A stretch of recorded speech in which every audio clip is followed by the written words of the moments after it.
¿Cómo estás, Katy? Buenos días, mi nombre es Álvaro Tejeda. El día de hoy, para el curso de Innovación Social, voy a realizarte un par de preguntas con el tema de deforestación en lo que son las áreas de las cuencas y los Andes, bueno, cordillera. Entonces, para empezar, si podrías dar una breve descripción de ti, una pequeña presentación. Ok, mi nombre es Caterina Espinosa Loaiza. Ujú. Eh, Soy propietaria de una pequeña chacrita tipo huerta que me demanda bastante tiempo, recursos y considero que es una de las actividades que más me gusta. Ok, bueno, para empezar con la entrevista, me gustaría preguntarte primero si consideras que los bosques o el tema de áreas verdes son importantes.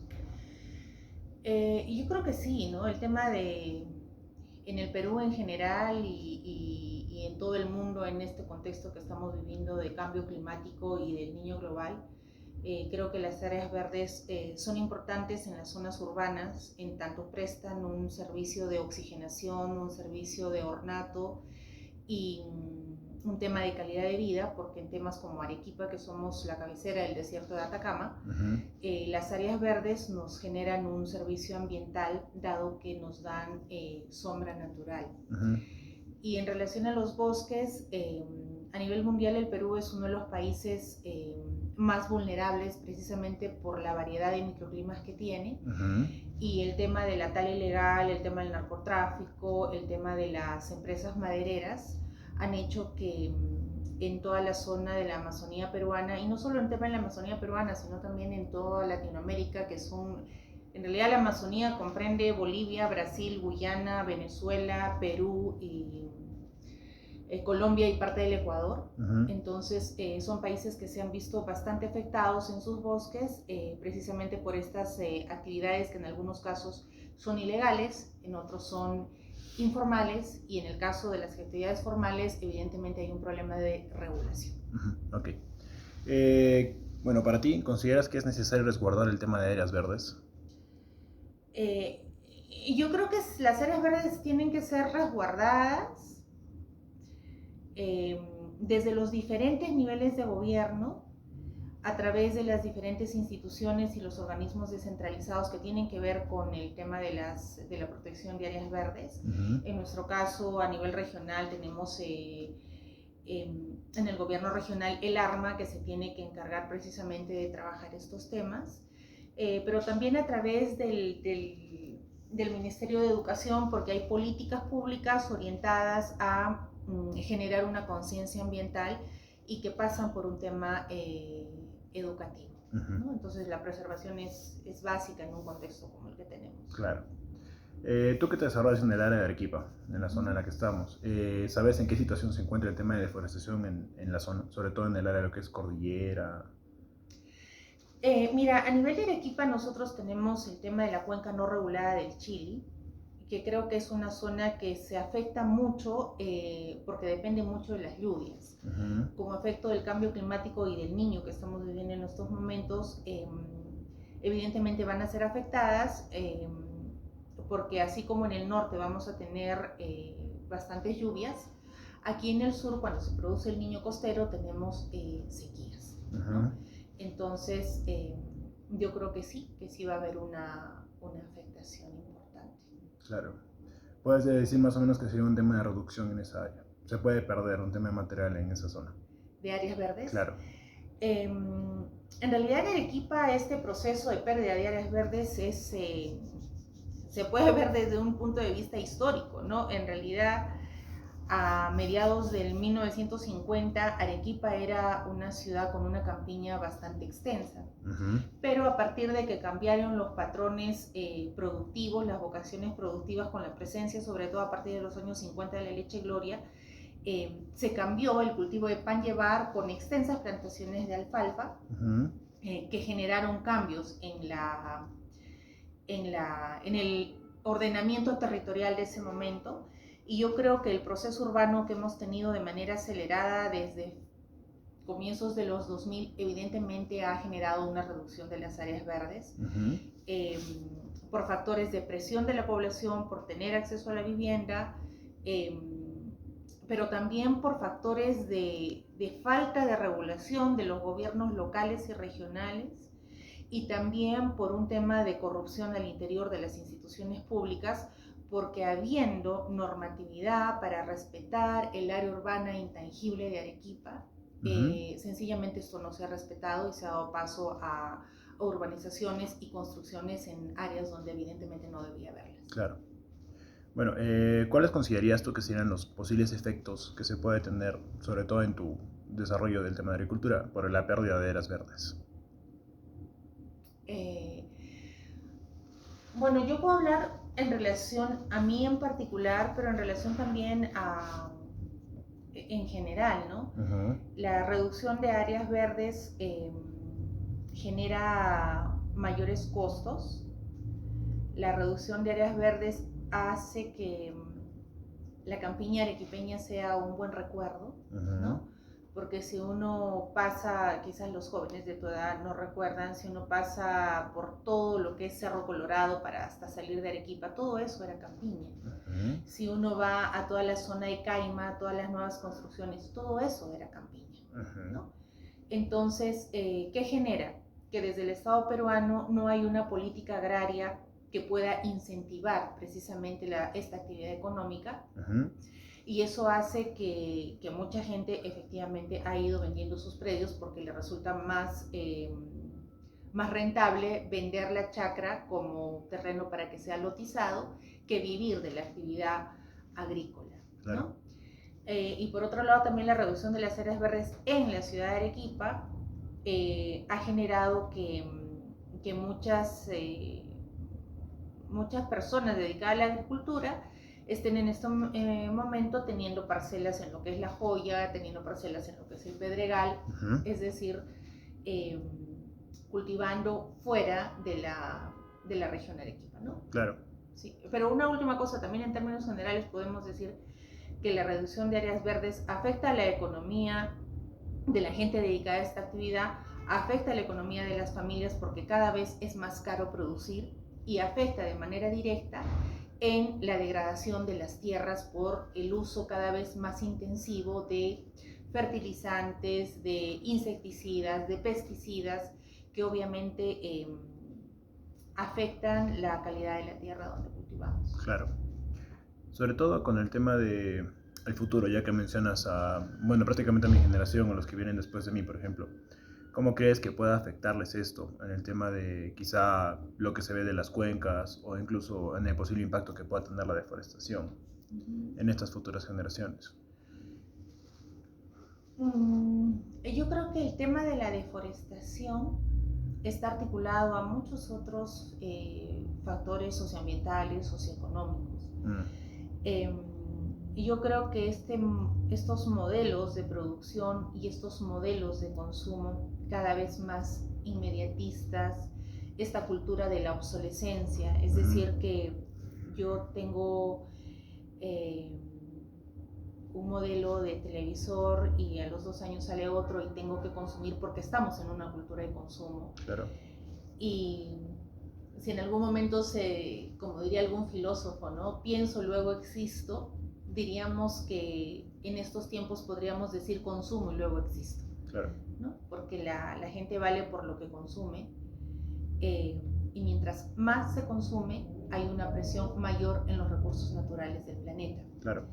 Y mientras hay mayor presión en los recursos naturales del planeta, entonces el cambio climático y el calentamiento global se acelera y obviamente las generaciones futuras se ven afectadas y esto se visualiza incluso en el derecho, cuando antes no había en la carrera del derecho el derecho transgeneracional, que quiere decir que yo tengo que no solo velar por mi contexto actual y por lo que yo necesito, sino también yo tengo que tener una responsabilidad con las generaciones futuras. Claro. De ahí, ¿actualmente crees que haya alguna solución que brinde, digamos, el Estado peruano en la zona de Arequipa como para tratar el tema de lo que sería la pérdida de áreas verdes en las cuencas o en la cordillera? ¿O algún plan, proyecto que conozcas tú? En ese tema a mí me gustaría ser más optimista, pero creo que no está sucediendo eso, ¿no? Nosotros tenemos hace 3 semanas más o menos que ha sido asesinado un líder de una comunidad amazónica, precisamente por las mafias del narcotráfico y de la tala ilegal. En lo que va de los últimos años son más de 20 líderes indígenas que han sido asesinados y que tienen un compromiso con el medio ambiente. Y que eso no es prioridad en la labor de las fiscalías, no es prioridad en la labor de la prensa para denunciar lo que está pasando con la contaminación de agua por relaves, por la contaminación de cuencas, por temas de petróleo. No hay una celeridad en estos procesos ni una actividad sancionadora a las empresas que producen estos desastres naturales en nuestro país. Entonces yo creo que ahí el camino y las demandas que se tienen por resolver son bastante grandes. Claro. Y ahí, bueno, según tu punto de vista sobre este tema de contaminación y el tema de deforestación, en lo que son, bueno, vamos a entrar específicamente en lo que es la zona de cordilleras, nuestra parte, cuencas también. ¿Consideras, qué cambios consideras que deberían de realizarse para quizás reducir el impacto o incluso hasta eliminar un tema de algún punto crítico en el que puedan verse perjudicados? Yo creo que no estoy muy segura si a nivel del Estado se está trabajando a través de cuencas y microcuencas. Normalmente muchos de los conflictos ambientales, yo lo digo desde mi perspectiva de tener un espacio que cultivo, pero también desde una perspectiva sociológica, y yo creo que no hay un manejo de las cuencas y de las cabeceras de cuencas. Yo creo que precisamente uno de los factores que contamina muchas cabeceras de cuenca y de los cuales se deriva una serie de conflictos sociales es por la presencia de la minería en algunas zonas del país. O sea, yo creo que la minería puede ser viable y es importante para nuestro desarrollo, para generar divisas y todo eso, de acuerdo. Pero creo que también debe haber como una herramienta operativa en los diferentes niveles del Estado, el tener el ordenamiento territorial como una herramienta para decir, en esos territorios sí puedo tener minería, en esos territorios tengo que apoyar la agricultura, en estos territorios tengo que proteger la Amazonía. Claro. ¿No? Y yo creo que ese tipo de herramientas no se están dando como debieran darse. Claro. Más o menos, ¿qué medidas específicas, por así decirlo, podrías adoptar en un tema de protección de las cuencas? Sobre todo en el parte de contaminación. Por ejemplo, ya que mencionas lo del tema de la minería, supongo que te refieres a un tema de regulación, por ejemplo. Sí. A un tema de supervisión, más o menos. Entonces, algo similar, aparte de lo del punto de minería, que serían, digamos, en lo que son puntos de cuencas, a considerar como para, pues, ser más conscientes de lo que sucede ahí y tenerlo más regularizado. Y yo creo que en lo que va de los últimos 20 años en el Perú, creo que uno de los sectores que ha sido más, o el menos atendido en todo caso, es el sector agricultura. ¿No? Y es muy penoso porque la agricultura como actividad económica es la que puede generar mucho mayor empleo, porque la mano de obra utilizada en la agricultura es intensiva, ¿no? Entonces, yo creo que sí se tendría que tener políticas agrarias mucho más importantes. Creo que también en temas de poder manejar el manejo de cuencas se tendría que también tener y trabajar con una perspectiva de género para abordar el tema de las mujeres campesinas. Creo que también sería importante trabajar no solamente desde el lado de la oferta, sino también desde el lado del consumo, para que las personas puedan tener información de lo que están consumiendo. Hace poco han habido varias denuncias en la ciudad de Lima que lo que estaban vendiendo en los mercados efectivamente estaba siendo tóxico, porque habían sido cosechas de campos que habían sido tratados con insecticidas y con pesticidas que no necesariamente son los que se debieran utilizar. Entonces yo creo que ahí hay un problema de regulación, un problema de de vigilancia, un problema de canalización de denuncias, un problema de tratamiento de problemática social que se deriva de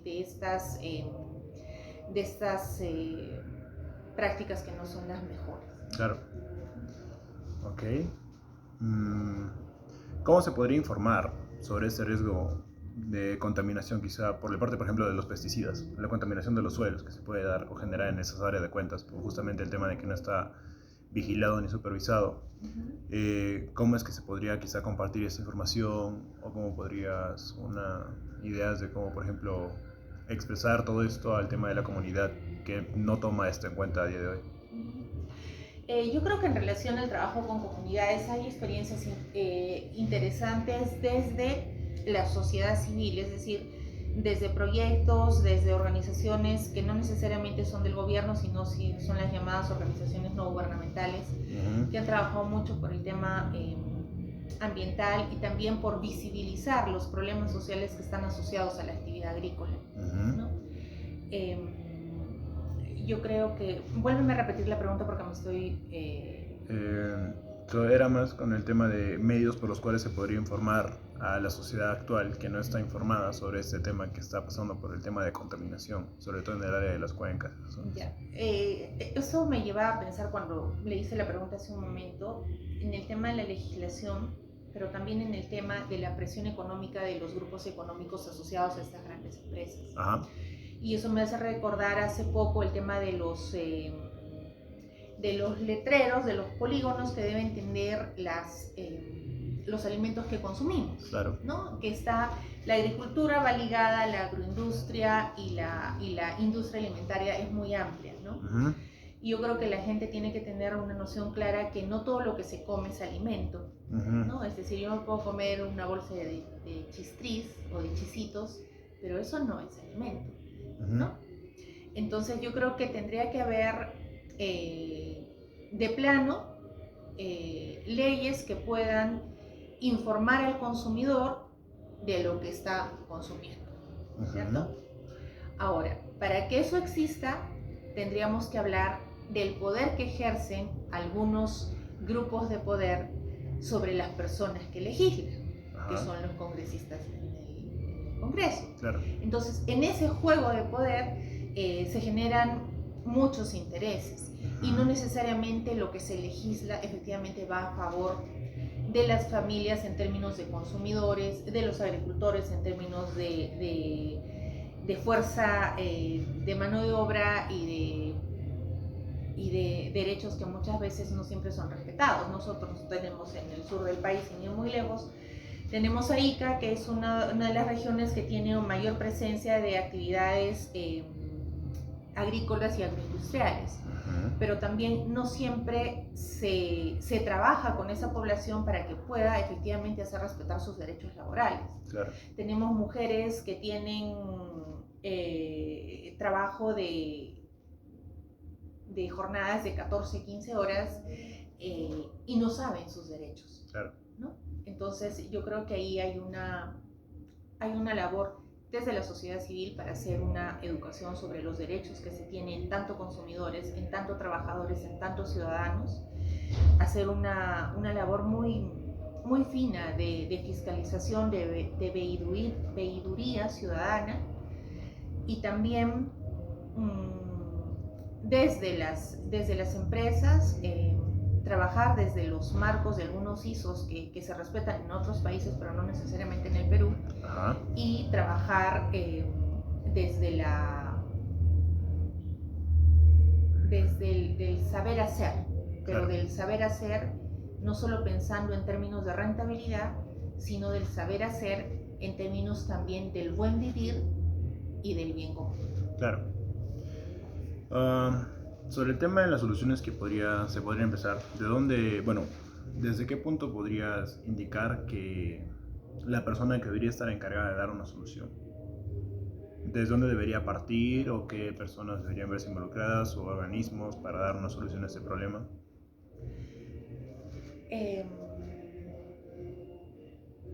Desde una lógica ciudadana podría decir que son las autoridades del Ministerio de Agricultura, del Ministerio del Ambiente y de otros ministerios que tienen una relación con esto.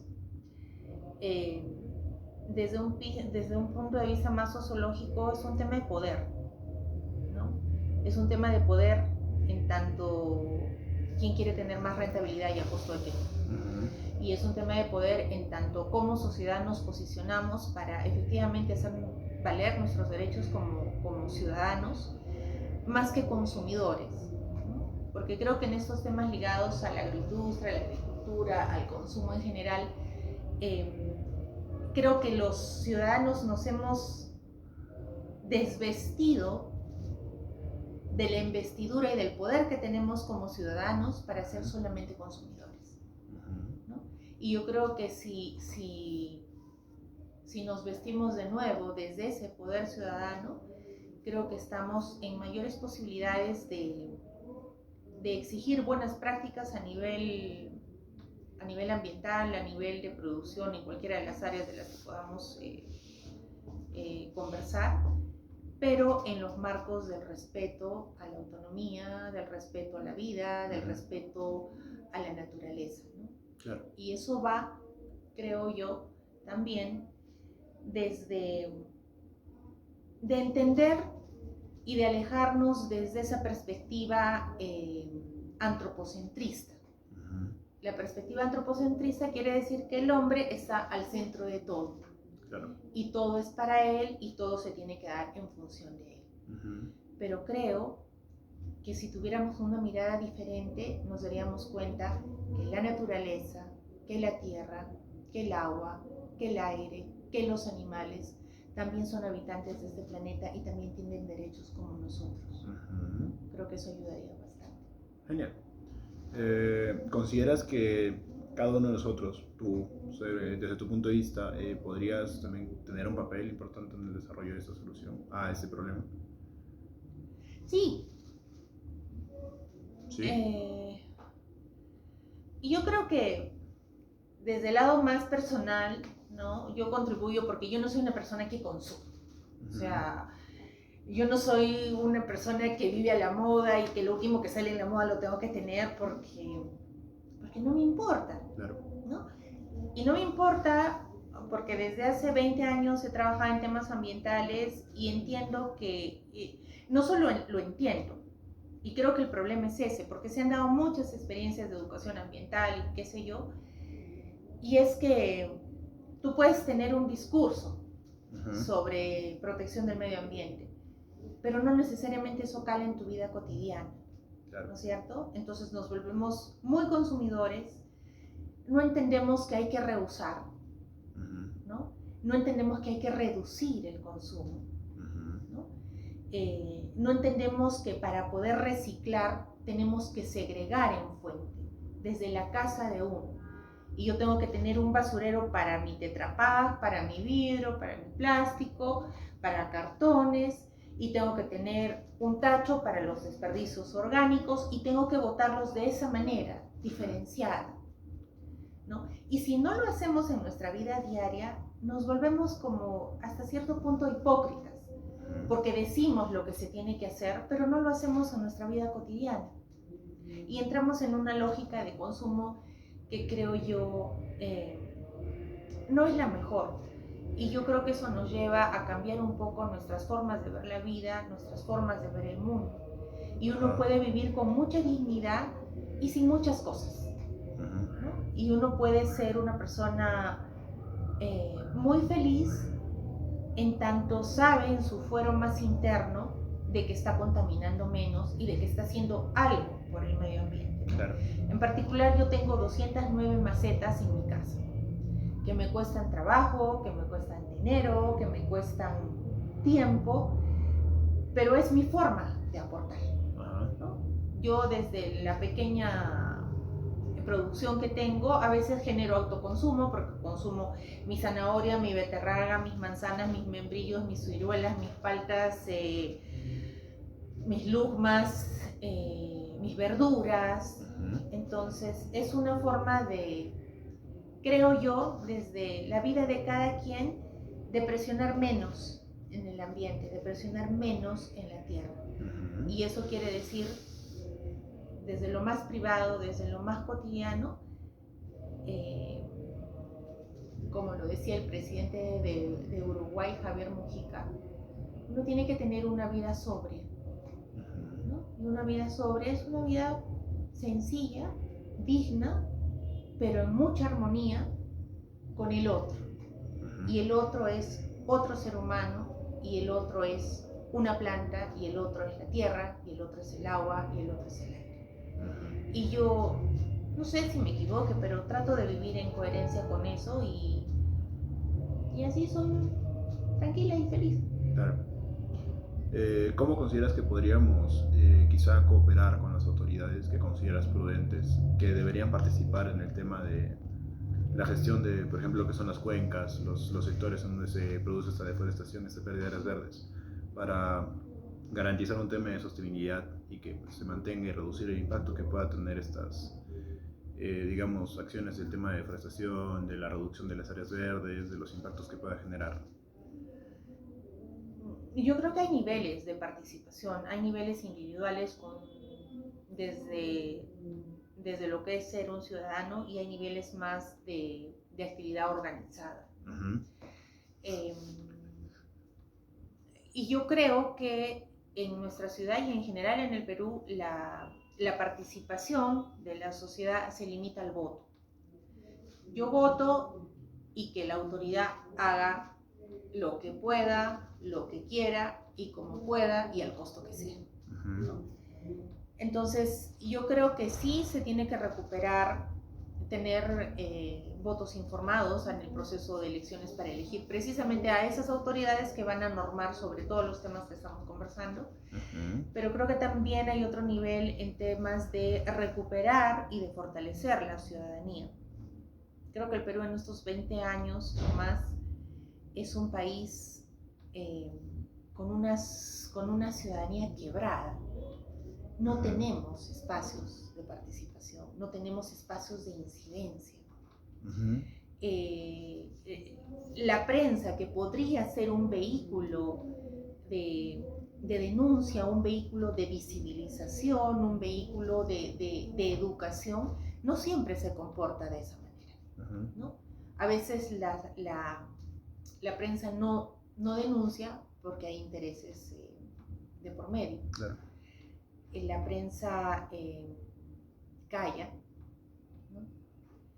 Y yo creo que se tendría precisamente que exigir esos temas, tanto a nivel de comunicación como a nivel de participación ciudadana, a través de fortalecer el tejido social.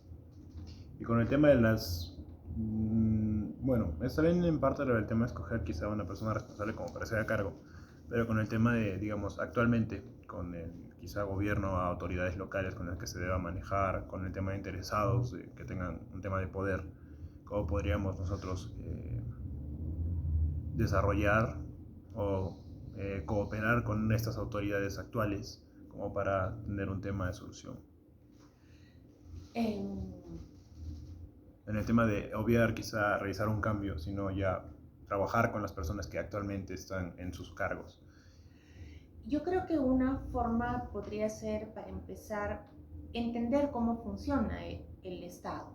O sea, entender en el marco de la estructura grande, compleja, yuxtapuesta del Estado, se tendría que, desde el ser estudiante, no lo sé, entender cuáles son las instituciones que nos da el Estado que tienen que ver con este tema de medioambiental, de áreas verdes, de bosques, de cuencas, que básicamente se reducen en lo que es información.